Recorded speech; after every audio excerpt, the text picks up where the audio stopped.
नमस्कार, मैं अविनाश सैनी। लोकसभा चुनाव का शंखनाद हो चुका है। 4 चरणों का मतदान हो चुका है और अभी 3 चरणों का मतदान बाकी है। हरियाणा में 25 मई को मतदान होगा और इसके बाद 1 जून को मतदान होने के बाद 4 जून को चुनाव परिणाम प्राप्त होंगे और हमें पता चलेगा कि कौन सी नई सरकार बन रही है। लोकसभा चुनाव की चर्चाओं के बीच में, उसके जुनून के बीच में एक लेटर मेरे हाथ में लगा। वो लेटर रोहतक के एक बहुत ही रिनाउंड डॉक्टर ने प्रधानमंत्री नरेंद्र मोदी को लिखा था 2014 में। तो वो 2014 का जो लेटर है वो क्यों लिखा गया था, उसमें क्या मजमून था उसका, इस सब पे बातचीत करेंगे। लेकिन उससे पहले आपसे गुजारिश है कि अगर आपने हमारे चैनल को सब्सक्राइब नहीं किया है तो उसको सब्सक्राइब कर ले। और अगर आपको हमारा ये प्रोग्राम अच्छा लगे और आप चाहें कि इस तरह का प्रोग्राम ज़्यादा से ज़्यादा लोग देख पाएँ तो उसे लाइक और सब्सक्राइब भी करें। तो अब आते हैं उस चिट्ठी की तरफ जिसका जिक्र मैंने किया था। एक बहुत ही महत्वपूर्ण चिट्ठी जिसमें बहुत ही पिन पॉइंट करके बहुत ही बड़े बड़े सुझाव, बेहतरीन सुझाव लिखे गए थे नई सरकार के लिए। 2014 में जो सरकार आई थी, मोदी सरकार, उसके लिए कुछ सुझाव थे और वो सुझाव थे स्वास्थ्य सुविधाओं को लेके कि देश में स्वास्थ्य सुविधाओं को किस तरह से बेहतर बनाया जा सकता है और उसके दम पे देश को एक वर्ल्ड पावर बनाया जा सकता है, भारत को प्रगति के पथ पर अग्रसर किया जा सकता है। क्योंकि अगर देश का मानव संसाधन स्वस्थ नहीं होगा तो वो अपने काम की जो क्षमताएं हैं उसको विकसित नहीं कर पाएगा। और अगर ऐसा हो गया, हमारी स्वास्थ्य सुविधाएं बढ़िया हो गई, तो हम जितना काम आज करते हैं उससे डबल काम करेंगे और देश बहुत जल्दी तरक्की के पथ पर अग्रसर होगा। तो हमारे बीच में डॉक्टर खोसला हैं, मैं उनसे मिलने आया हूँ आज स्पेशल उस लेटर के संदर्भ में जो उन्होंने लिखा था। तो डॉक्टर साहब, सबसे पहले हमारे दर्शकों को बताइए कि वो जो लेटर आपने लिखा था 2014 में प्रधानमंत्री नरेंद्र मोदी को, उसका क्या मजमून था और उसका बैकग्राउंड क्या था, आपने क्यों वो लिखा? ऐसा है अविनाश, नमस्कार पहले तो जी। और आपका धन्यवाद कि आपने ये समय निकाल के मुझसे पूछने आए आप इस लेटर के बारे में। इस लेटर को लिखने का निर्णय एकदम नहीं हुआ जी। मैं उससे पहले भी पिछले 20-30 साल से जन स्वास्थ्य के संदर्भ में कार्यरत हूँ।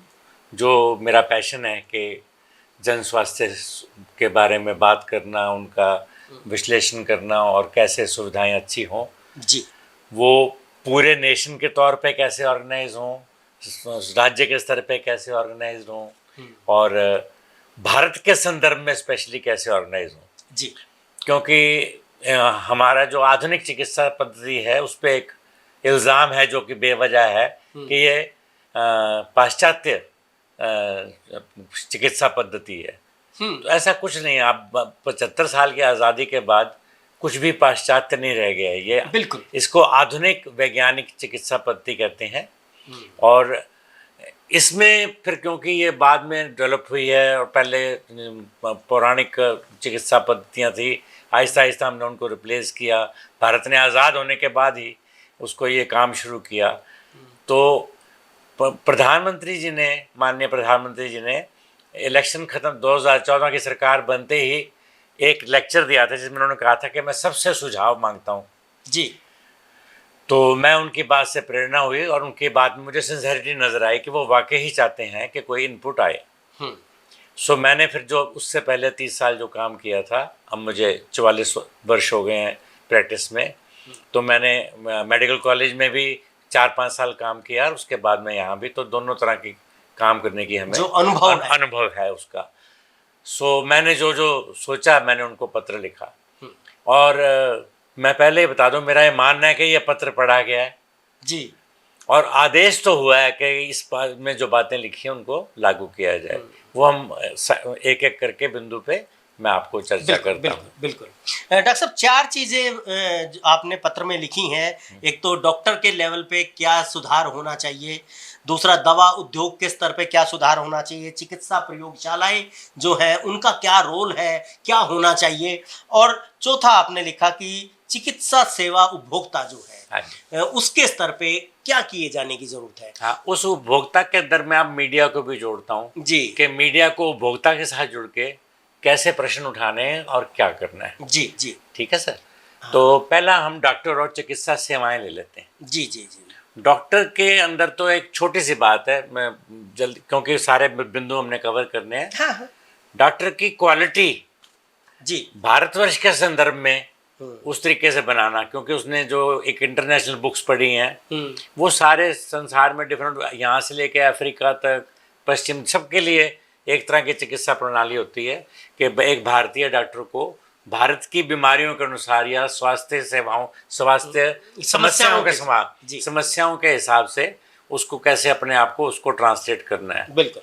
तो उसमें सिंपल सी बात है कि जब हम ट्रेन होते थे उस ट्रेनिंग में और आज की ट्रेनिंग में जो अंतर आया है वो ही सबसे बड़ा मतलब बाधक है। जो ट्रेनिंग डॉक्टर की है ना, जैसे अब कंप्यूटर साइंस है ये उसको हम कहते हैं भी सिमुलेटर, जैसे हवाई जहाज उड़ाना है तो जेट को उड़ाने की ट्रेनिंग सिमुलेटर पे भी दे देते हैं। कमरे में एक मशीन बनी हुई है वो जेट के एनवायरनमेंट को सिमुलेट करती है तो पायलट उस पर सीख लेता है। इसके विपरीत ये मैंने उदाहरण देने के लिए कहा, ऐसे इंजीनियरिंग की कई चीजें सिमुलेटर्स पे सीखी जा सकती हैं। पर मेडिकल जो प्रोफेशन है वो बेड साइड पे सीखा है, मतलब मरीज लेटा हुआ है जी उसकी बेड साइड पे जाके मरीज को छू के तब ही वो ट्रेनिंग हो सकती है। उसको हम कहते थे बेड साइड ट्यूटोरियल्स और बेड साइड ट्रेनिंग। बिल्कुल। वो बदल के एकदम ही मतलब हल्का सा भी फर्क आता तो कोई बात नहीं थी कि थोड़ा सा बेड साइड और थोड़ा सा आधुनिकीकरण कर लेते। बिल्कुल। वो सीधी बाकी एग्जाम्स की तरह एमसीक्यू बेस्ड हो गई कि इन बताइए इन चीजों में से क्या तथ्य है ABCD। इस वाले एमसीक्यू पैटर्न के एग्जाम आते ही ये सारा जो चिकित्सा का ट्रेनिंग है डॉक्टर की वो ध्वस्त हो गई।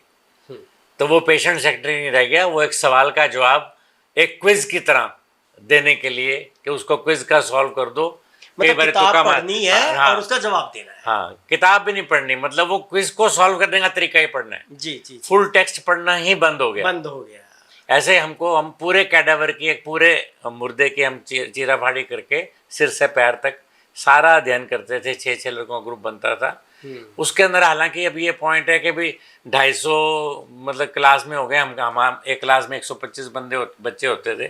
क्लासेस बहुत बड़ी हो गई तो उनके बैचेस वगैरह बनाने थोड़े मुश्किल हो गए। तो डॉक्टर पेशेंट रेशो भी वो बाद में बात करता हूँ। लेकिन मतलब पहले एक डॉक्टर की MBBS डॉक्टर की क्वालिटी जी वो इस पद्धति से चेंज हो गई है। बिल्कुल। उसमें इंटर्नशिप का मुख्य साल जो एक होता था वो कौशल विकास होता था। उसमें हमको पढ़ाई नहीं करनी होती थी। उसमें पेशेंट को इंजेक्शन लगाना सीखना, उसके पट्टे करना सीखना, उसको दवा देना सीखना, उसका नुस्खा लिखना सीखना, ऐसे करके वो एक पूरा साल प्रैक्टिकल ट्रेनिंग का था।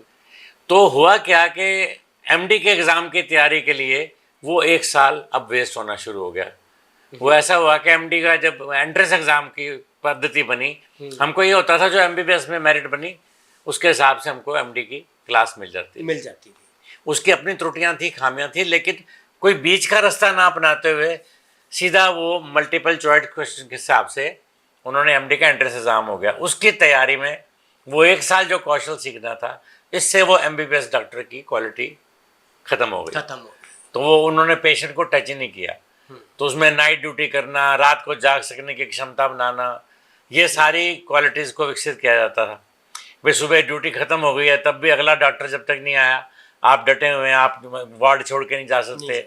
ऐसे डॉक्टर के लिए जो भी मतलब फिजिकल ट्रेनिंग भी होती थी, सारे मतलब के भाग के जाओ, जल्दी से देखो, सिलेंडर उठा के ले आओ, दूसरी जगह से ले आओ। तो प्रैक्टिकल ट्रेनिंग वाला खत्म होने से ये सब MBBS करते करते ही हो जाता। तो MBBS की ट्रेनिंग में तो वापस थोड़ा सा मिश्रण उसी का लाना पड़ेगा कि प्रैक्टिकल ट्रेनिंग मतलब कौशल मैंने प्रशिक्षण का कि कौशल प्रशिक्षण हैवी होना चाहिए। वो बात मेरी शायद सुनी गई क्योंकि अब वो नए एग्ज़ाम की पद्धति बिल्कुल नए तरीके की हो गई है। उसकी सारा करिकुलम चेंज कर दिया गया। लेकिन इतने सारे सालों में भी वो लागू नहीं हो सका। थ्योरेटिकली वो पूरा सिलेबस तैयार है, जिस तरीके से कौशल की तरह करा जाएगा, ये भी तैयार है कि किस तरीके से वो इंटर्नशिप वाला साल यूज़ किया जाएगा। पर वो इस साल लागू होगा, अब अगले साल से शुरू करेंगे, अब उससे अगले साल से शुरू करेंगे। उनको फॉर्मुलेट किया तो वो क्लोज रूम्स में कुछ लोग बैठ के वो फॉर्मुलेट कर देते हैं, तो उसमें प्रैक्टिकल टिप्स जो हम चाहते थे, पर बेसिकली इसमें going back to the old way of training a doctor, या चलो। वर्ल्ड में से एक खास तरीके का एग्जाम सिस्टम है, उसको ओएससी एग्जाम कहते हैं, ओस्की कहते हैं। तो उस तरीके की पद्धति पे उससे ये होगा कि अगर डॉक्टर कम भी हैं तो एक प्रति डॉक्टर कितने पेशेंट को रोज ठीक कर सकता है, वो कैपेसिटी बढ़ानी वो है। कैपेसिटी बढ़ जाएगी। हाँ, मतलब जैसे हमारे पुराने टाइम का डॉक्टर, उसको अगर सीएससी पे बिठा दो, सारा सीएससी चलाने के लिए सक्षम था। जितनी भी पेरिफेरी की बीमारियां होती थी वो एमबीबीएस डॉक्टर बिल्कुल कॉन्फिडेंट था कि मैं उसको हैंडल कर सकते उसको हैंडल कर सकता हूँ। जी, सो ये सक्षमता बढ़ानी है। बिल्कुल सही। और इसके साथ ही मैं जोड़ देता हूँ कि हमारी नर्सेज की क्वालिटी भी ट्रेनिंग की बहुत पुअर है बाकी देशों के मुकाबले, उनको भी बढ़ाना है। और हमारे जो क्लास 4 एम्प्लॉयज हैं वो ऐसे पियोन्स की तरह नहीं एनरोल हो सकते जी। उनके लिए एक बेसिक फर्स्ट एड की मतलब ट्रेनिंग, जैसे फर्स्ट एड के या एम्बुलेंस ड्राइवर्स को देते हैं, वैसे हॉस्पिटल के क्लास 4 को भी एक बेसिक ट्रेनिंग के पेशेंट को स्टार्टिंग कैसे करनी है, ताकि वो स्ट्रेचर पे जब उसको लेके आ रहा है, कुर्सी पे लेके आ रहा है, तो उसकी उस समय सिर्फ भी उस संभाल कुर्सी पाए। उस कुर्सी को लगाने की क्षमता नहीं होनी चाहिए। हाँ। वार्ड तक पहुंचते पहुंचते या इमरजेंसी तक पहुंचते पहुंचते ट्रीटमेंट स्टार्ट कर देना चाहिए। उसको उस पेशेंट की हैंडलिंग आनी चाहिए, भी फ्रैक्चर है नेक का, उसको कैसे मैंने उठाना है, कैसे करना है। तो ये 3 चीजें, तीनों बंदे, डॉक्टर्स, नर्स और इनमें कार्य कौशल की गुणवत्ता बढ़ानी है। बिल्कुल। हाँ जी। तो इसके लिए तो डॉक्टर साहब हमारी तरफ से आपको बहुत बहुत साधुवाद। भले ही इसका श्रेय आपको मिले ना मिले, लेकिन कोई बात नहीं एक है। चीज शुरू हुई है और कभी ना कभी अगर शुरू हुई है तो वो लागू भी हो जाएगी। और डॉक्टर साहब एक चीज़ आपकी बात से मुझे लगा कि हम कोरोना का प्रकोप भी झेल चुके हैं, पूरी दुनिया ने झेला है। तो अगर आपकी ये बात जो आपने अभी कही है डॉक्टर्स पे और इन पे लागू होती, ये ट्रेनिंग पहले हो चुकी होती, तो शायद कोरोना के का जो एकदम से प्रकोप आया था, जो महामारी आई थी, उसको हम और ज़्यादा बेहतर तरीके से हैंडल कर पाते जी। और बिल्कुल गांव के स्तर पे ही, धरातल पे ही उसको हम मरीज को बचा सकते थे। जी। तो इस जो डॉक्टर और स्वास्थ्य सेवाएं हैं, इसमें अगर मेरा चिट्ठी आप आगे पढ़ेंगे जी जी। तो मेरी एक रिकमेंडेशन थी कि एपिडेमियोलॉजिकल लैब्स, जो कि ये महामारियों का विश्लेषण करने वाली लैब्स, जी, ये डिस्ट्रिक्ट लेवल तक बनाने की आवश्यकता उस समय मैंने महसूस करी, पर मैं लिख चुका था लेटर पहले ही। वो अभी भी मैं कह रहा हूँ कि एक वायरस अगर नया आया है जी, उसको आइसोलेट करने की क्षमता, सिर्फ सैंपल यहाँ लिया, पुणे तक जाएगा, पुणे की वायरोलॉजी लैब एक ही बड़ी लैब है, उससे पहले कहीं सारे देश के इकट्ठे होकर वहाँ चले जाएंगे। तो एपिडेमियोलॉजी जो होती है वो अलग सिस्टम है, उसमें हेल्थ स्टैटिस्टिक्स को जानने वाले लोग होते हैं और माइक्रोबायोलॉजिस्ट और वायरोलॉजिस्ट होते हैं बेसिकली, बिल्कुल, जो कि डिजीज बहुत पहले से ही भापना शुरू कर देते हैं। तो वो रिकमेंडेशन मेरी थी कि स्टेट लेवल पे एक काफ़ी बड़े साइज की होनी चाहिए स्टेट लैब, और डिस्ट्रिक्ट लेवल पे सैंपल कलेक्टिंग लैब्स या ऐसे करके, बिल्कुल, अगर वो बन गई होती तो बहुत अच्छे से मैनेज हो सकता था। कोरोना जैसी बीमारी या आगे भी फ्यूचर में कभी कोई इन्फेक्शस इलनेस आएगी, उसको ट्रीट करने वाले डॉक्टर मैनेज नहीं कर सकते। नया वायरस आएगा, बिल्कुल, उसको एपिडेमियोलॉजिस्ट जो हैं वो सारे दुनिया को ट्रेस करते रहते हैं कि कहाँ पे क्या बीमारी कैसे घूम रही है। वो जब अफ्रीका में केस रिपोर्ट होता है, they are in connect with. सो एपिडेमियोलॉजी का मेरा रिकमेंडेशन ये था कोरोना जैसी बीमारी को बचाने के लिए कि जैसे मौसम का बुलेटिन आता है टीवी में रोज, हर हफ्ते एपिडेमियोलॉजी का बुलेटिन आए कि इस हफ्ते ये इन्फेक्शस केसेस पुणे में ये मिला, महाराष्ट्र में ये आइसोलेट हुए हैं, हरियाणा में ये मिले हैं। हाँ, और तो ये बीमारी, इस बीमारी को बचाने की विधि है। खाली वो कोरोना वायरस ही मास्क लगाने से नहीं बचता, सांस वाले सारे वायरस, अभी पीछे एडिनो वायरस का बहुत प्रकोप आया, उसका भी बचाव कोरोना की तरह ही करना था जी, ठीक है ना। तो ये एपिडेमियोलॉजिकल लैब की फिर मेरे को लगता है कि बात सुनी गई, क्योंकि अंबाला में अगर आप खबर देखें तो खबर आती जा रही है, एक प्लॉट ले लिया, अधिग्रहण हो चुकी है जमीन, 200 करोड़ रुपए सैंक्शन हो चुके हैं, पर वो लैब बनना नहीं शुरू हुई इतने साल में। तो मुझे ये लगता है कि वो बात कहीं पहुंची तो है, और अंबाला, हरियाणा के तो अंबाला में है, बाकी स्टेट्स में भी इसका मतलब कहीं ना कहीं जरूर कुछ बात हुई या हो जाएगा, ये नहीं पूछे। तो वैसी लैब्स अगर बन जाए, उनमें मैं नहीं कुछ करूँ, उस टाइम हमें चुप बैठना होता है।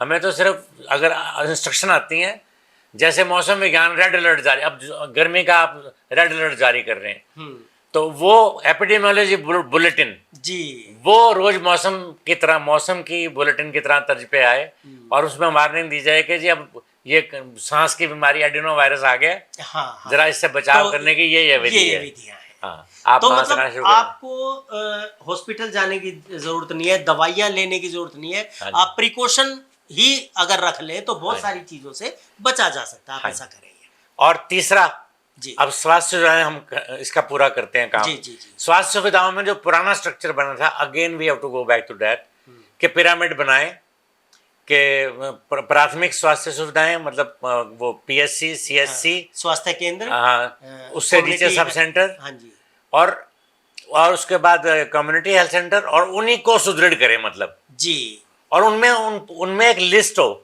कि ये वाली बीमारी यहाँ से आप आगे रेफर नहीं कर सकते। ये पिरामिड हमारे आर्मी सर्विसेज में काफ़ी अच्छा हद तक बना हुआ है। जैसे उनकी अगर एक कोई गाड़ी की रिपेयर होनी है तो उसमें लिस्टेड है कि ये वाली रिपेयर यहाँ यूनिट क्या मैकेनिक करेगा जी, इससे बड़ी रिपेयर होगी तो वो आ जाएगी, इससे बड़ी रिपेयर होगी तो वो पिरामिड्स को एक बार ही बन गया था मजबूती से, तो फिर वो एकदम स्वास्थ्य लाभ देने के लिए ऐसी स्कीम लानी पड़ी, लेकिन उनसे फिर सारे पेशेंट का बहाव जो है वो शहरों की तरफ ही हो गया, बिल्कुल एक जगह क्राउडिंग हो गई, ठीक है ना। तो उसमें बढ़ जाने चाहिए, उनको पॉपुलेशन एलोकेट होनी चाहिए, ये सब सेंटर है उसकी ये पॉपुलेशन है, इसके ये जिम्मेदार व्यक्ति हैं, इनका ये काम है। लेकिन डॉक्टर साहब जो देखने में आया है वो स्थिति ये है कि लोग सीएचसी या पीएचसी तक जाते नहीं है क्योंकि वहां पे उस तरह से डॉक्टर अवेलेबल नहीं है। मतलब जैसे आप सीएचसी की बात करें तो वहां पे अगर ऑपरेशन की सुविधा तक आप कहते हैं कि छोटा मोटा ऑपरेशन भी हो जाना चाहिए, तो वहां पे सर्जन है तो एनेस्थीसिया देने वाला नहीं है, एनेस्थीसिया देने वाला है तो गायनेकोलॉजिस्ट नहीं है, तो इस तरह से अगर एक भी उसका बीच की कड़ी मिसिंग है तो फिर वो पूरी चीजें बाकी रहे तो भी काम नहीं चलता। उसका भी मैंने सुझाव दिया है जी। अगर आप देखें यहाँ शहर के अंदर रोहतक शहर में देखें, एक कॉलोनी है उसका नाम ऑफिसर्स कॉलोनी जी, ऐसे ऑफिसर्स कॉलोनी 3-4 हैं रोहतक शहर में। उसका एक ही निदान है, खाली डॉक्टर के ऊपर क्यों गाज गिर रही है, आप जो ब्लॉक लेवल है उस पर एक ऑफिसर्स कॉलोनी बनाइए। बिल्कुल, तो गांव से संबंधित तहसीलदार, ब्लॉक ऑफिसर सारों के घर वहीं होने चाहिए।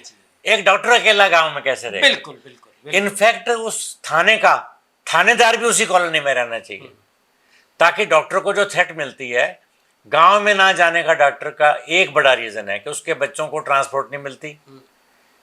ठीक है, वो ट्रांसपोर्ट मिलनी चाहिए स्कूल जाने के लिए, कोई भत्ता मिलना चाहिए, बच्चे शहर जो पास लगते हैं शहर में उसको डेली ट्रांसपोर्ट हो जाए, बच्चे शहर के स्कूल में पढ़ लें। बेसिक जो लिविंग स्ट्रक्चर है वो सारे ऑफिसर, मिनी ऑफिसर कॉलोनी बना के गांव के लेवल की, all the officers including law abiding officer should be there जी। लेकिन डॉक्टर साहब मेरा कहना ये नहीं था कि डॉक्टर जाते नहीं है, मेरा कहना ये है अपॉइंटमेंट नहीं होती, अपॉइंटमेंट भी नहीं है, अपॉइंटमेंट भी नहीं है, वो दोनों तरफ की बात है। सरकार के स्तर पे करने की चीज है। अगर एक डॉक्टर आप स्पेशलिस्ट को भेज दें, उस पर करने को कुछ ना बोल रहे, करे क्या बेचारा, पट्टी भी ना मिले, एक रात को पेशेंट आके खड़ा हो जाए, डॉक्टर साहब आप करो। यहाँ पे यही होता है कि डॉक्टर साहब आप तो हैं तो आप करो, वो कहता है मेरे पास ना पट्टी ना लाइट ना मेरे पास कुछ, तो जनरेटर वगैरह सुविधाएं जो है वो नहीं है ग्राउंड लेवल, वो उसका स्ट्रक्चर डिफाइन होना चाहिए कि पीएससी पे ये सुविधा भी होगी, ऐसी बिल्डिंग भी होगी, इतने कमरे भी होंगे, and everything should be in working order. बिल्कुल, तो इसके लिए तो डॉक्टर साहब लोगों को प्रयास करना पड़ेगा। हम जो अभी चुनाव का समय है और लोग बहुत तरह की डिमांड रखते हैं, ये होना चाहिए, ये होना चाहिए, लेकिन कभी ये नहीं कहते कि हमारे गांव में हॉस्पिटल बढ़िया होना चाहिए, हमारे गांव में डॉक्टर पूरे होने चाहिए। तो ये जो डिमांड है, जो मतदाताओं के लेवल पे एक डिमांड उठनी चाहिए बेहतर स्वास्थ्य की और बेहतर स्वास्थ्य सुविधाओं की, तो उसका भी मुझे लगता है कि कहीं अभाव है या अवेयरनेस की कमी है। वो ये ऐसा आपने नहीं मेरे मन की बात कह दी। इसमें उपभोक्ता के लेवल पर मैंने सबसे पहले कहा ही है कि स्वास्थ्य को चुनाव का मुद्दा बनाए जी, और इसके साथ मैं ये भी जोड़ूंगा स्वास्थ्य और शिक्षा को चुनावी मुद्दा बनाए, तभी मिलेगा। बिल्कुल, एंड आस्क फॉर ये एकदम की स्कीम के भी आ गए, चलो इतने मुफ्त ऑपरेशन हो गए, इतना हो गया, इससे इसको स्वास्थ्य नहीं होता। यहाँ पे हमको ये फर्क करना चाहिए, एक है स्वास्थ्य, एक स्वास्थ्य है और एक बीमारी का उपचार है। बीमारी का उपचार है। स्वास्थ्य सुविधा जो है ना, वो तो पानी की सप्लाई, क्लीन वाटर जी, क्लीन फूड, शुद्ध हवा, नो इन चीजों को स्वास्थ्य कहते हैं। बिल्कुल सही कह रहे हैं। इसके लिए मैंने सजेशन दी हुई है कि भारत एकमात्र ऐसा देश है जिसमें जैसे दवा वाली जो कंपनियां हैं, दवाओं का कंट्रोल जो है जी। वो अलग मंत्रालय के पास है और आपने लिखा है और इसमें। स्वास्थ्य का कंट्रोल अलग मंत्रालय के पास है। मैं तीसरा भी महकमा जोड़ूंगा, जन स्वास्थ्य विभाग जो है वो भी साथ जुड़ा होना चाहिए। बिल्कुल। अगर आप रोहतक की न्यूज देखें पिछले साल से, पिछले कुछ दिनों से की, हाँ। पानी की सप्लाई नहीं हो रही, लोग प्यासे गंदा पानी आ रहा है, उससे बीमारी होगी। हाँ। और जन स्वास्थ्य में भी जैसे मैंने बताया कि वो बुलेटिन आने चाहिए, स्वास्थ्य बुलेटिन, तो जन स्वास्थ्य की घोषणाएं होनी चाहिए रोज अखबार में कि ये पानी से संबंधित दवाइयाँ ये हैं, फलों का जूस पीना बंद कर दें, रेडी वाला जूस ना पिएं, जहाँ मक्खियाँ बैठी हों कट फ्रूट ना खाएं। वो लगातार हेल्थ वालों के साथ मिलके, मेरे हिसाब से पब्लिक हेल्थ का महकमा भी हेल्थ के बड़े महकमे में अमलगमेट होना चाहिए। एनवायरमेंटल, ये सारों की इंटरलिंकिंग की फैसिलिटी हो, तालमेल होना चाहिए, मतलब बनाया हुआ होना चाहिए। इनको कंस्ट्रक्ट करना चाहिए कि ये सारे चीफ सेक्रेटरीज जब मौसम आए एक खास तरह का तो सारे मिलजुल के बैठें और एक दूसरे की इंस्ट्रक्शंस को आगे चलाएं। बिल्कुल। सो ये तीन, लेकिन ये बात भी मेरी सुनी गई। अब आप देखें श्रीमान मनसुख मांडविया जी जो माननीय स्वास्थ्य मंत्री हैं, इस बारी दवाओं का फार्मास्यूटिकल के मंत्री भी वही हैं। तो पिछले साल से ये बात तो हुई। हाँ, और दोनों विभागों का मंत्री तो एक हो गया, लेकिन दोनों विभाग मंत्रालय एक नहीं हुए। हाँ, नहीं मंत्रालय भी एक है। अच्छा। पर वो कर नहीं सके, ओ एक्सपेडाइट नहीं कर सके। तो उसमें वो बात हम बाद में करेंगे जब दवाओं पे आते हैं तो उसमें। लेकिन ये प्रयास हुआ और मुझे ये पता लगा कि जो मैंने लेटर में लिखा वो कहीं ना कहीं सुना। एक प्रधानमंत्री सारे देश के अंतर्राष्ट्रीय मुद्दे भी देखने हैं, देश के अंदर कहीं हिंसा है, कहीं कुछ है, कहीं टर्मोइल है और सोशल, तो मतलब वो उसने काम डेलीगेट किया किसी को, ये मुझे नजर आता है पूरा। ठीक है ना, लेकिन हुआ नहीं है। उसके अंदर सबसे बड़ा दोष उपभोक्ता है। आज तक भी इलेक्शन पास आता जाता है और मुद्दा खत्म हो जाता है, कोई भी मुद्दा नहीं बचता। तो स्वास्थ्य और शिक्षा को, दोनों को मैं कहूंगा। लेकिन रोहतक के लोगों ने पानी पीने के पानी को मुद्दा बनाया और उस पर एक जुलूस भी निकाला, काफी एक प्रदर्शन भी किया। लेकिन हमारे जो नेता हैं वो भी साथ के साथ ये बोलते हैं कि ये तो स्थानीय मुद्दा है, ये संसद का मुद्दा नहीं है। लेकिन अगर जीवन का मुद्दा है तो वो संसद का मुद्दा है। हाँ, तो नहीं तो और हजार बातों पे सड़क रोकते हैं, बैठते हैं, तो कभी स्वास्थ्य के ऊपर सड़क रोकी है? बिल्कुल नहीं रोकते, नहीं, दे आर नॉट इंटरेस्टेड। और मैं बच्चों का डॉक्टर हूँ, मतलब हरियाणा के बच्चों की हालत, मतलब आप सोचेंगे नहीं, बदहवास हो चुके हैं।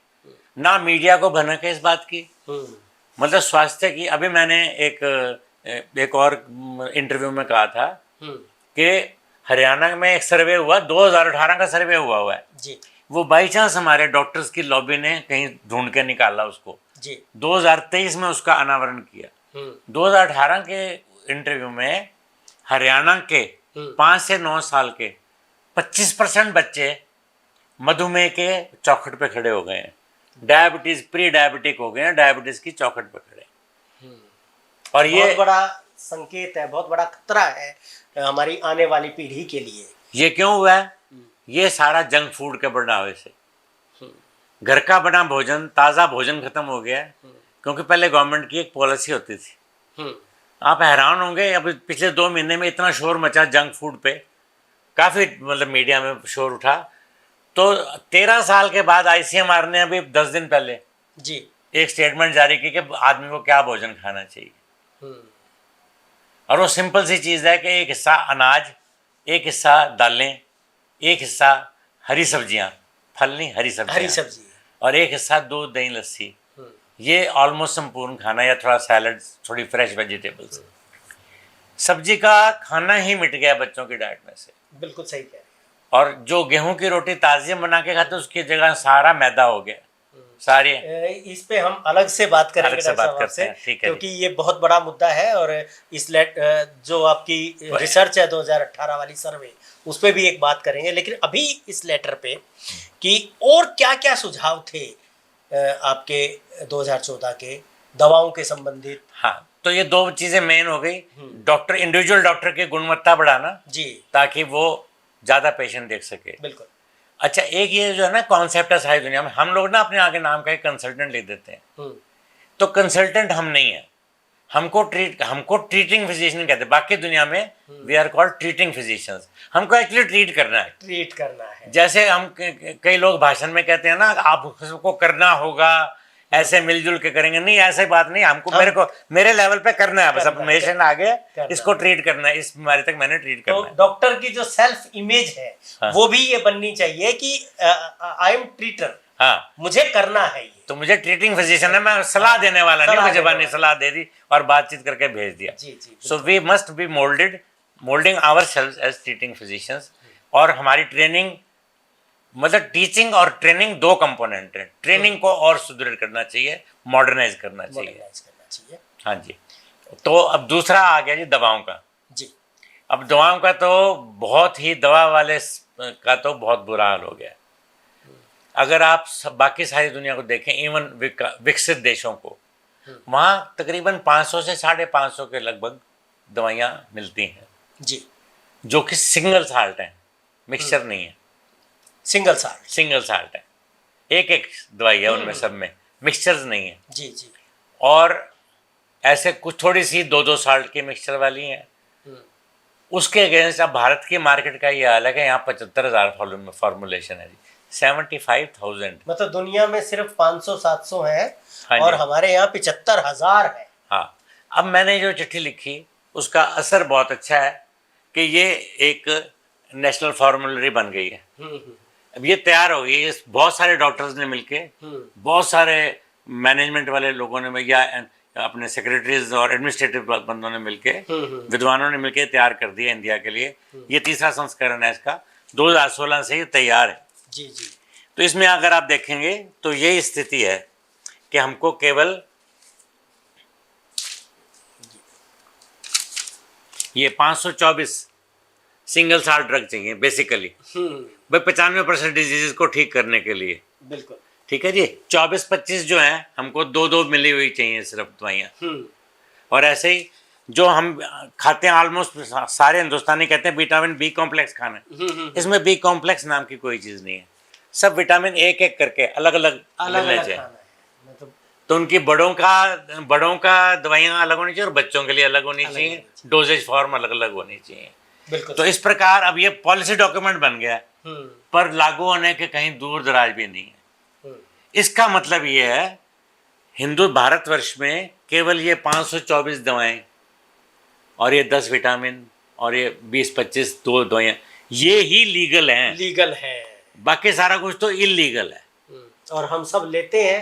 हाँ। और उस पर कोई सवाल उठाते एक भ्रांति फैली हुई है कि जी दवाई बाजार में आई है तो वो क्या हम लेते हैं, पास होके आई होगी।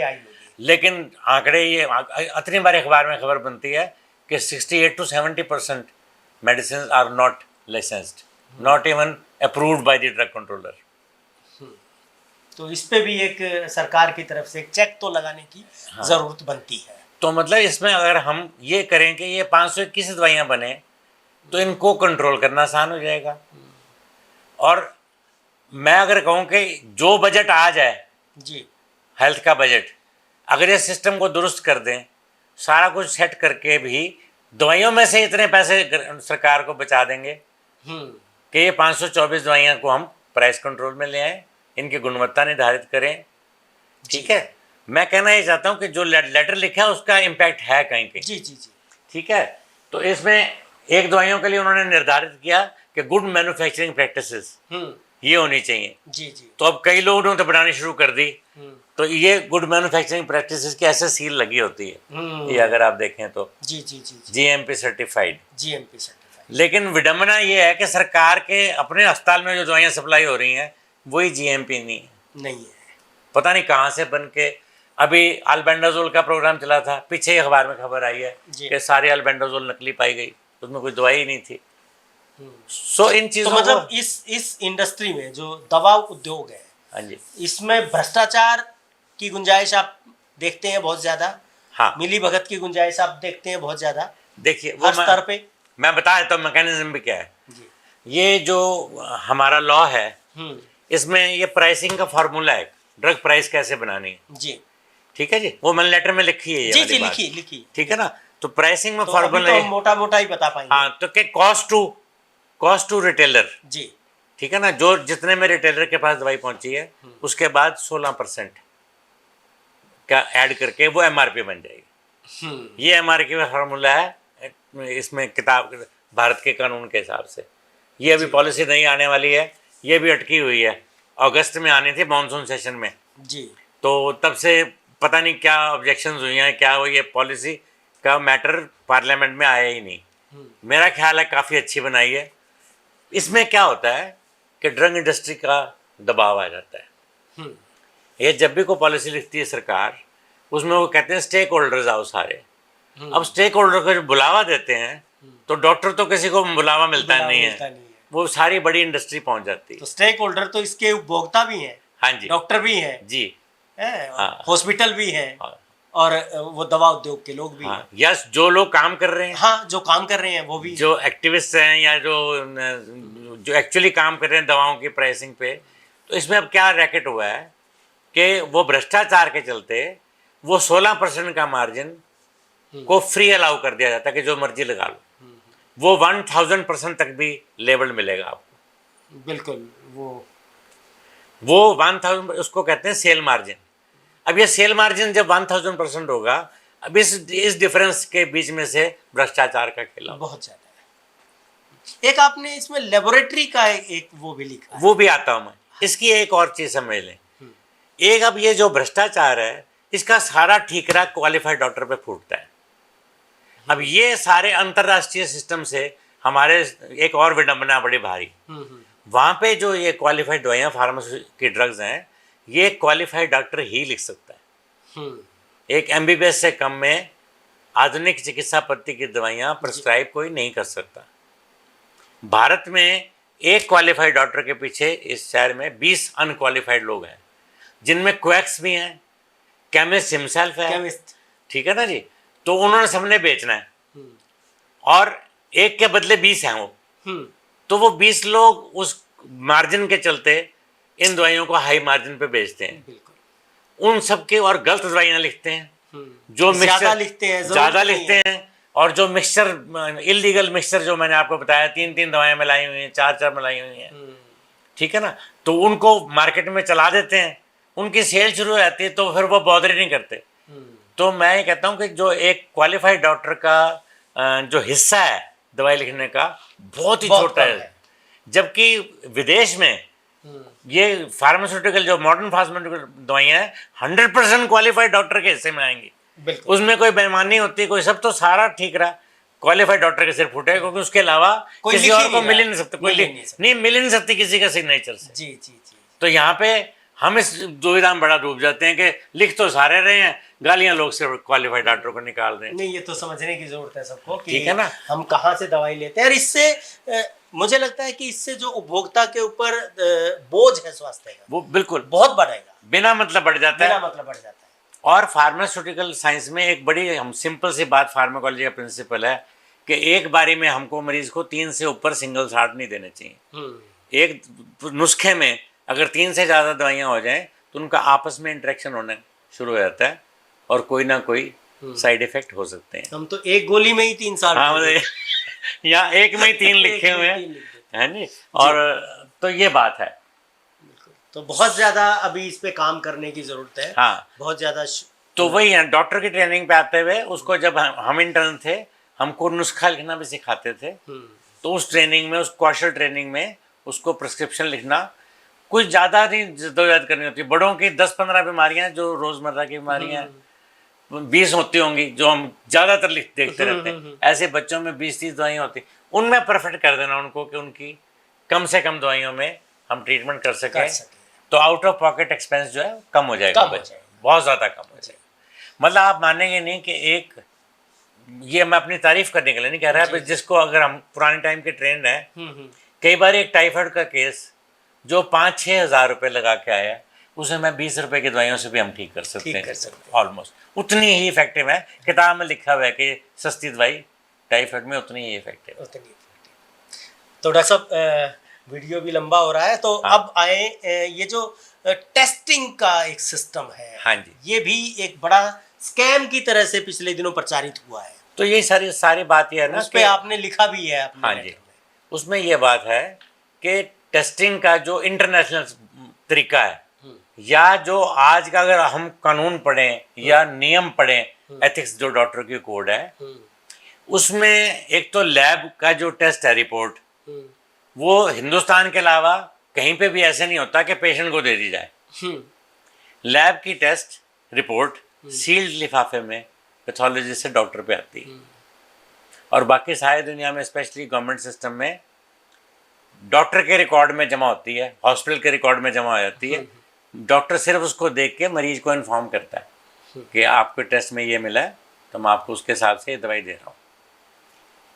सो प्रयोगशाला का असली यूज ये है, एक तो वो तो प्रोग्राम चल रहा है कि प्रयोगशाला को गुणवत्ता सर्टिफिकेट कोई मिले, वो तो बात फिर चल रही है जी, पर फिर वही इम्प्लीमेंट नहीं हो सक रही, बिकॉज लोगों को नहीं है, डिमांड नहीं है। डॉक्टर साहब अब तो मैं आपको बताऊं कि ये ऑनलाइन इतना ज़्यादा हो गया है, हाँ। कि आप फुल बॉडी चेकअप करवाइए, 80-90 टेस्ट हैं, आप ये टेस्ट कराइए, डॉक्टर की ज़रूरत ही नहीं है। प्रचार इतना ज़्यादा है, एक इंसान को इतना वो कर देते हैं। जी आपने पिछले साल हमारे यहाँ से टेस्ट कराया था, अभी आपको 6 महीने हो गए, आपने टेस्ट नहीं कराया, क्यों नहीं कराया, और कराइए, अभी कराइए, 10 रुपये छूट आ गई है। तो हम लोग वैसे ही जाके घर पे बुलाते हैं, वो आके सैंपल ले जाते हैं, टेस्ट कराते हैं। फिर वही बात है कि फिर कहीं पे मिली भगत, भ्रष्टाचार, जो कि लेकिन भारत का कानून आज की, और पहले तो डॉक्टरी बात बताता हूँ आपको क्या है।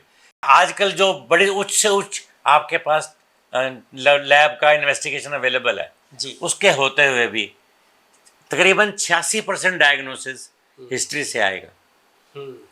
ठीक है जी, 6 से 8% जो एग्जामिनेशन जो हम ऐसे करते हैं कि आंख देखी, कान देखे, नब्ज देखी, 6 से 8% इससे आएगा।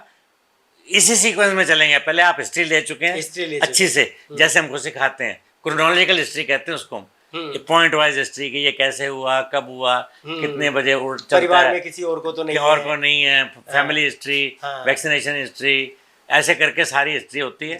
तो 86 से 88% उससे, 6 से 8% जो है एग्जामिनेशन से, जो वेल डन एग्जामिनेशन लिटा के हेड टू टो जिसको कहते हैं, जो क्लिनिशियन को करनी चाहिए, लीगल बाइंडिंग है हमारी।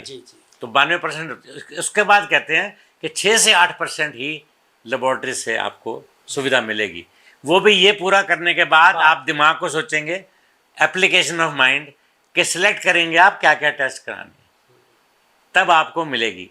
फिर उसने उसको कंक्लूड किया लेक्चर को, अगर मरीज पहले लेबोरेटरी चला जाएगा, अगर आप इस पिरामिड को चेंज कर देंगे, हिस्ट्री और एग्जामिनेशन के बिना मरीज को लैब में भेज देंगे, तो द डायग्नोसिस फॉर एवर में बी लॉस्ट इन ए मेज, कि डायग्नोसिस हर वक्त के लिए एक भूल भुलैया में गुम हो सकता है।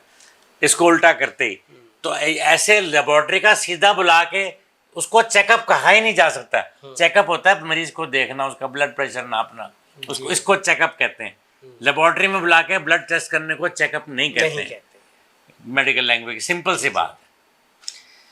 तो डॉक्टर साहब 10 साल हो गए हैं आपने ये लेटर लिखा था जी, इसमें से बहुत सारी चीज़ें आप ये मानते हैं कि उस पर कुछ काम शुरू हुआ है जी, और आगे बढ़े हैं हम एक दो कदम। लेकिन आज की परिस्थिति अगर हम देखें, आज अगर आप ये लेटर लिखो तो इसमें और क्या सुझाव देना चाहो सरकार को कि क्या और होना चाहिए? और तो भी मैं तो यही वेट कर रहा हूँ कि ये पूरा 100% हो जाए तो काफ़ी कुछ हो जाए जी, कि जैसे मेरा मानना है, जैसे एक हेल्थ मिनिस्ट्री है, WCD मिनिस्ट्री है, मुझे अब तक नहीं समझ में आया कि इनमें स्कीम्स और प्रोग्राम्स क्यों आते हैं। इनका नियत है, हेल्थ मिनिस्ट्री है, सारा CSC PSC उसके सिस्टम के नीचे होने चाहिए। जी, उनका एक सालाना बजट होना चाहिए और हर रोज की एडमिनिस्ट्रेशन होनी चाहिए, वो हर रोज रेगुलरली उन दो, मतलब एक फ्री स्कीम कर दी भाई आपने, जो ऑपरेशन फ्री हो जाएगा। इसमें हो तो एक बार कुछ सुविधा तो हो गई, लेकिन जब मेडिकल कॉलेज में पहले ही फ्री हो रहे हैं, वो सुविधा है ही पहले, सीएससी में फ्री सर्विस है, उन्हीं को आप बेहतर कर दो ना। क्योंकि पीएससी सीएससी के पिरामिड में बांटने का सबसे पहला था कि पेशेंट के पास व्हीकल ना हो, तो उसको डिस्टेंस हमने किया था कि CSC should be with in this much kilometre of this 10,000 population, कि 1 किलोमीटर के अंदर अंदर आपको जच्चा को पेन शुरू हो गई, लेबर पेन शुरू हो गई है, तो उसके किलोमीटर के अंदर होना चाहिए, कोई व्हीकल भी निर्धारित होना चाहिए कि कैसे ट्रांसफर होना है, और वो पूरे 9 महीने से उसकी वो फ्रंटलाइन वर्कर जो भी आशा या जो वो मॉनिटर करिए, उसको पता होगा कि आज उसका ड्यू है जी। तो दूर संचार सुविधा होनी चाहिए। हाँ। कि आप भी अब मैं हो गया कि सब मैं तैयार हूँ तो मैं आ रही हूँ, या उसके घर पे पहुँचना, उसने घर पे पहुँचे, जो भी निर्धारित किया गया वैसे किया जाए। डॉक्टर साहब, अंतिम सवाल, हालांकि इस पे हम बात कर चुके हैं, पर जनता के लिए सबसे स्ट्रॉन्ग संदेश है, अभी भी दुखद अवस्था यही है कि हेल्थ और एजुकेशन सिर्फ एक सरकार ने, एक पार्टी ने बनाया ये हेल्थ को और स्वास्थ्य का मुद्दा, लेकिन वो भी कुछ मुद्दा ठीक बनाया उन्होंने, और शायद उस मुद्दे पे इलेक्शन भी जीते एक बारी, लेकिन फिर भूल भुलैया में उलझ जाता है सारा काम। कि मतलब अगर आप स्वास्थ्य को मुद्दा बनाते हैं तो जितनी भी सेवा आप उपलब्ध कराएं उसका स्ट्रक्चर यही होना चाहिए, बिल्कुल पिरामिड बना होना चाहिए कि इस हॉस्पिटल में जाएगा, रात को मरीज दर नहीं भटकेगा एम्बुलेंस लेके, इधर गया यहाँ बेड नहीं, इधर उसका हॉस्पिटल, सरकारी अस्पताल निर्धारित होना चाहिए कि इस पीएससी से यहाँ एम्बुलेंस आएगी तो यहाँ लेना है, बिल्कुल, चाहे स्ट्रेचर पे इलाज शुरू करना पड़े उसको लेना पड़ेगा। तो पॉपुलेशन एलोकेशन सबकी निर्धारित पिरामिड में सिस्टम, रेफरल जैसा कि आर्मी में अभी स्ट्रक्चर अवेलेबल है जी, रेलवे में भी है शायद, ऐसे सरकारी संस्थानों में है अवेलेबल, वैसे ही सारे भारत का सिस्टम बनाए। बिल्कुल, बहुत बढ़िया डॉक्टर साहब, बहुत ही महत्वपूर्ण जानकारी आपने दी और एक महत्वपूर्ण हस्तक्षेप आपने किया सरकार की पॉलिसी के लेवल पे की। एक आम नागरिक होने के नाते, हालांकि आप आम नागरिक से थोड़े से ऊपर नहीं, आम नागरिक ही हूँ है, क्योंकि आप एक महत्वपूर्ण जगह पे हैं, एक महत्वपूर्ण कुर्सी पे हैं, तो आपने अपना फर्ज निभाया है, सरकारों को अपना फर्ज निभाना चाहिए, और मुझे लगता है कि मतदाता के तौर पे, नागरिक के तौर पे हमें भी अपना फर्ज निभाना चाहिए। और जो बहुत सारी डिमांड हम सरकारों के लिए इलेक्शन के समय पे हम उठाते हैं, पहली बात तो हम उठाते नहीं हैं, हम बहुत सारी वजहों से हम अपना वोट देते हैं, कोई जात के नाम पे देता है, कोई धर्म के नाम पे देता है, कोई अपनेपन के नाम पे देता है। तो मुझे लगता है कि हम मुद्दों पे आए और मुद्दों के नाम पे वोट दें, वोट जरूर दें, और जो जरूरी मुद्दे हैं जो डॉक्टर साहब ने उठाए हैं, स्वास्थ्य का, शिक्षा का मुद्दा, उसको जरूर मुद्दा बनाएं और अपने जो प्रत्याशी हैं उनके सामने रखें और उनसे ये वचन लें कि वो इस पे जाके काम करेंगे। जिस जिस जगह पे वो है, वो विधानसभा में है, वो लोकसभा में है, तो वहां हमारे मुद्दे को उठाएंगे। तो आपसे भी ये गुजारिश है, और इसके साथ ही आपका एक थोड़ा सा बात मुझे याद आ गई, आज की डेट में जो कहना चाहूंगा जी, हम लोग अच्छे डॉक्टर तब बने थे कि स्वास्थ्य शिक्षा बहुत सस्ती थी जी। आज का सबसे बड़ा मुद्दा है जो स्वास्थ्य शिक्षा इतनी महंगी हो गई है, उसमें जो डॉक्टर तैयार होता है वो 1-2 करोड़ के ऋण तले बैठा होता है, तो उसको भ्रष्टाचार करने के अलावा कोई रास्ता नहीं मिलता कि वो उसके साथ उस ऋण को वापस कर सके। पिछले ही दिनों में हरियाणा सरकार ने ये बढ़ाई है फीस यहाँ पे हरियाणा, तो वो मतलब सरकारी में तो वो सुविधा जी, मतलब उसका इम्पैक्ट पड़ेगा, मतलब भाई डॉक्टर अच्छी डॉक्टरी नहीं कर सकेगा अगर इतना महंगा, अगर उसकी एजुकेशन हो जाएगी कि फैमिली के अपनी जमीन गिरवी रख के ये इतना कुछ करके इतने ऋण के बोझ के तले दब के डॉक्टर तैयार होगा। और बहुत सारे लोग तो जिनके पास जमीन नहीं है, गिरवी रखने को कुछ नहीं है, वो डॉक्टर नहीं बनेंगे, वो नहीं बनेंगे। तो अच्छे लोग, अच्छे मेधावी छात्र नहीं बन सकते, मेधावी छात्र डॉक्टर नहीं बन सकते। इसलिए हम लोगों को सरकार से ये डिमांड जरूर करनी चाहिए कि जो फीस है डॉक्टर के लिए, वो सरकारी संस्थान में कम से कम पुनर्विचार करें, कैसे किया जाना चाहिए सरकार के स्तर पे, और उसको कम किया जाना चाहिए। अविनाश जी, मेरा ख्याल है इस बातचीत से जो भी बात हुई है, हाँ जी, और इलेक्शन सिर पे हैं, ठीक है, भांत के मुद्दे हैं, लोगों को अपने जीवन को आसान करने के लिए और भी मुद्दे जैसे नौकरी, बेरोजगारी, ये तो उठाने ही चाहिए, पर अगर स्वास्थ्य बेहतर नहीं होगा तो रोजगार भी क्या करेंगे। तो उसके लिए स्वास्थ्य और शिक्षा को चुनाव का मुद्दा अवश्य बनाएं, विज्ञान की शिक्षा को प्रोत्साहन दें जी। पूर्ण विज्ञान सीखने से भी अच्छे डॉक्टर बनेंगे। और कम से कम इतना तो उपभोक्ता के तौर पे करें कि दवाई का बिल तो लें जी। जहाँ से भी दवाई खरीदें उसका बिल मांगें, तो नकली दवाई मिलने की संभावना कम हो जाएगी। आपने हमारे पूरे वीडियो को देखा, आपका बहुत बहुत शुक्रिया। अगर आपको मज़ा आया है और ऐसी ही बातचीत और सुनना चाहें तो प्लीज़ हमारे चैनल को सब्सक्राइब करें और इस वीडियो को लाइक और शेयर करें। बहुत बहुत शुक्रिया। थैंक यू, धन्यवाद अविनाश। Thank you sir.